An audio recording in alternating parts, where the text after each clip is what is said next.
5 negara dengan pajak penghasilan tertinggi di dunia. Hampir semua negara di dunia sangat bergantung pada penerimaan pajak untuk membiayai pembangunannya.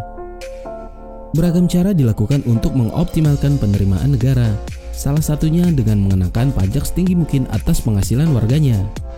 Berikut ini daftar 5 negara dengan rata-rata pajak penghasilan tertinggi di dunia versi OECD. Yang pertama, Portugal. Setiap penghasilan yang diperoleh perusahaan dan karyawan di Portugal akan dikenakan pajak dengan tarif progresif hingga 47,2%. Kemudian untuk pendapatan investasi, pendapatan real estate, serta kekayaan bersih dan dana pensiun dikenakan tarif tetap sebesar 28%. Selain itu, ada pajak atas jaminan sosial yang dibebankan ke pekerja sebesar 11% dan pemberi kerja atau perusahaan 23,8%. Yang kedua, Slovenia. Negara pecahan Yugoslavia ini mengenakan tarif pajak progresif hingga 50% atas pendapatan karyawan, pendapatan bisnis, pendapatan dari sektor pertanian dan kehutanan, pendapatan dari sewa dan royalti, pendapatan dari modal, serta pendapatan lainnya. Selain itu, Slovenia juga memungut pajak atas jaminan sosial sebesar 22,1% dari karyawan dan 16,1% dari perusahaan.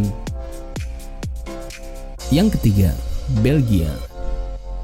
Belgia memungut pajak penghasilan baik di tingkat pusat maupun daerah dengan tarif bersifat progresif hingga 50% kepada setiap individu atas properti bergerak dan tidak bergerak, pendapatan profesional, dan lain-lain. Selain itu, Belgia juga mematok tarif pajak atas jaminan sosial untuk karyawan sebesar 13,07% dari pendapatan kotor. Yang keempat, Finlandia. Pemungutan pajak penghasilan di Finlandia dilakukan oleh pemerintah pusat dan daerah. Untuk pajak pusat dikenakan tarif sebesar 6,5% sampai 31,50%. Sedangkan pajak daerah dikenakan tarif rata-rata 16,50% sampai 22,50%. Uniknya, Finlandia tidak mewajibkan masyarakatnya melaporkan surat pemberitahuan atau SPT tahunan PPh seperti di Indonesia. Administrasi pelaporan termasuk pengambilan lebih bayar atau restitusi pajak menjadi urusan otoritas pajak setempat. Yang kelima, Swedia.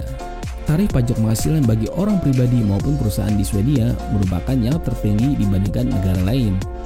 Berikut beberapa tarif pajak yang berlaku di negara para Viking itu. Yang pertama, penghasilan badan dan orang pribadi dikenakan pajak progresif hingga 57,1%. Pendapatan modal dikenakan pajak 30%. Perusahaan-perusahaan di Swedia juga harus menanggung biaya jaminan sosial karyawannya sebesar 31,42% dari gaji masing-masing. Dibanding Indonesia, besaran tarif pajak penghasilan di negara-negara ini memang cukup tinggi. Namun, tingginya tarif pajak diimbangi dengan tingkat layanan dan kesejahteraan masyarakat yang sangat baik. Kalau kalian pilih mana? Pajak tinggi hidup sejahtera atau pajak rendah tapi merana?